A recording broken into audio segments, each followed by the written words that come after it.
¿Por qué te huelen las manos a caca? Imagínate esta situación. Estás en un estadio que tiene 150 metros de largo y 50 metros de ancho. El punto A se encuentra a 10 metros de cada una de estas orillas y el punto B se encuentra a 2 metros de la orilla horizontal y 20 metros de la orilla vertical. Se avienta un balón desde el punto A hasta el punto B, tiene una altura de 25 metros. Y con estos datos tienes que encontrar la magnitud de la velocidad inicial. Lo primero que tenemos que hacer es registrar los datos. Suponiendo que este fuera nuestro sistema de referencia, con X siendo el largo, Y siendo el ancho y Z siendo el alto de nuestro diagrama, el punto A tendría coordenadas 10,10,0, porque aquí no nos dice que se encuentra sobre el nivel del piso. El punto B tendría las coordenadas de 50 menos 2 metros, o sea 48, y de 150 menos 20, o sea 130. Y la coordenada Z sería siendo en 0. Y sabemos que la altura máxima que alcanza el balón es de 25 metros. ¿Y esto qué tiene que ver con que mis manos huelan a caca? Aguántala, ahí vamos. Ahora, este problema que estamos viendo es uno de tiro parabólico, porque se avienta algo que hace una parábola y cae del otro lado. Entonces, como este es un problema tridimensional, obviamente va a ser un cagadero, pero lo vamos a hacer aún más sencillo utilizando este giroscopio. No porque tenga magia o algo así, sino porque nos va a ayudar con la perspectiva. Si ponen atención,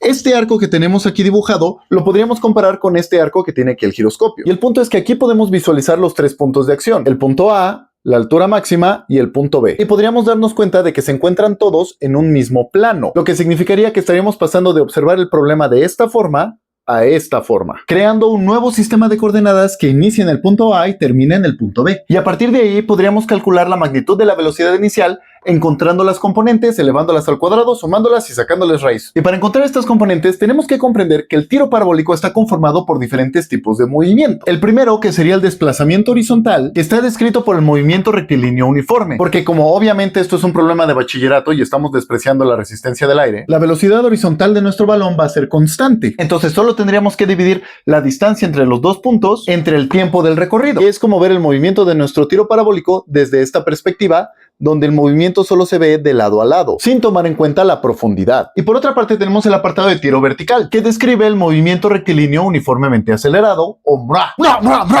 que a su vez se divide en dos partes, el movimiento ascendente y la caída libre, donde en el movimiento ascendente la velocidad en el eje Y va a ser igual a la velocidad inicial, que es lo que estamos buscando, más la aceleración de la gravedad por el tiempo. Y en caída libre la velocidad en Y va a ser igual a la raíz del doble de la gravedad por la altura, que en este caso sería la altura máxima. Y solo nos faltaría calcular la distancia entre el punto A y B, que será igual a la raíz cuadrada de la suma de los cuadrados de las diferencias de las coordenadas. Y ahora que tenemos todas nuestras herramientas, vamos a iniciar con el análisis. Nosotros sabemos que la velocidad inicial va a ser igual a la raíz de la velocidad en X al cuadrado más la velocidad en Y al cuadrado, pero no conozco ninguna de estas dos. La Bx ya la habíamos definido como la distancia entre el tiempo, y esta distancia ya podríamos calcularla, pero vamos a dejarlo para después. Ahora, con respecto a la velocidad en Y, tenemos dos definiciones, la del movimiento ascendente y la de caída libre. Para calcular la de movimiento ascendente necesito conocer la velocidad inicial, cosa que no tengo, y además de eso el tiempo, cosa que tampoco tengo. Pero el tiro vertical tiene una propiedad muy interesante, la cual es que el movimiento es perfectamente simétrico. Eso significa que el mismo tiempo que tarda algo en subir es el que tarda en bajar, o sea que la velocidad de subida es la misma que de bajada, la cual es nuestra ecuación de caída libre, que es igual a la raíz del doble de la gravedad por la altura. Pero hey, la aceleración gravitacional no está en los datos. Pues no, pero en teoría ya te la sabes de memoria, 9.81 metros sobre segundo al cuadrado. Entonces ya conocemos una parte de la ecuación, pero la otra todavía no, porque aún no sabemos cuál es el tiempo. Pero recuerdan que dijimos que el tiro vertical es perfectamente simétrico. Eso significa que el mismo tiempo que tarda algo en subir es el que tarda en bajar. Y tenemos que ponernos a analizar en cuál es la velocidad inicial cuando dejamos caer algo.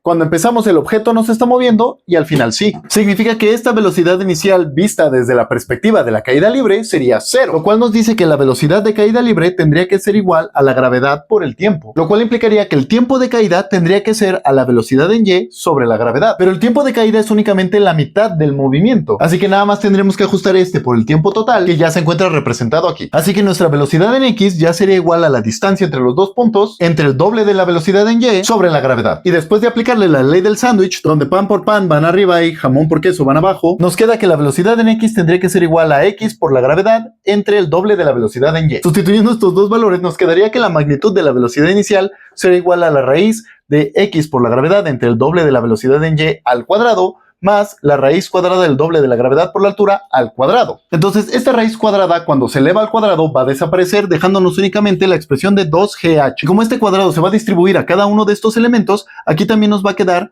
by al cuadrado, que sería pues exactamente este mismo valor. Y de esta expresión, si se dan cuenta, estamos multiplicando y dividiendo por la aceleración gravitacional. Entonces podríamos eliminar una de las dos que tenemos arriba con la que tenemos aquí abajo, lo cual nos dejaría la primera expresión como x al cuadrado por g entre 8 veces la altura. Y si se dan cuenta, tenemos esta g que está multiplicando en ambos sumandos, o sea que podríamos factorizarlo por factor común. Entonces nos queda esta expresión con la g multiplicando a la suma de estos dos valores. Ahora, si nosotros sustituimos esta definición de x que tenemos en esta parte de acá, al elevarlo al cuadrado nos estaríamos deshaciendo de la raíz, lo cual nos deja con esta expresión que nos permite resolver el problema utilizando únicamente los datos que se nos proporcionaron al inicio, sin tener que estar calculando datos que no me pidieron y teniendo la mejor interpretación del resultado sin tener que estar trabajando con números redondeados. Así que pónganme en los comentarios cuál es el resultado, y lo de la caca en las manos es probablemente porque estás viendo esto en el baño, así que por favor lávate las manos.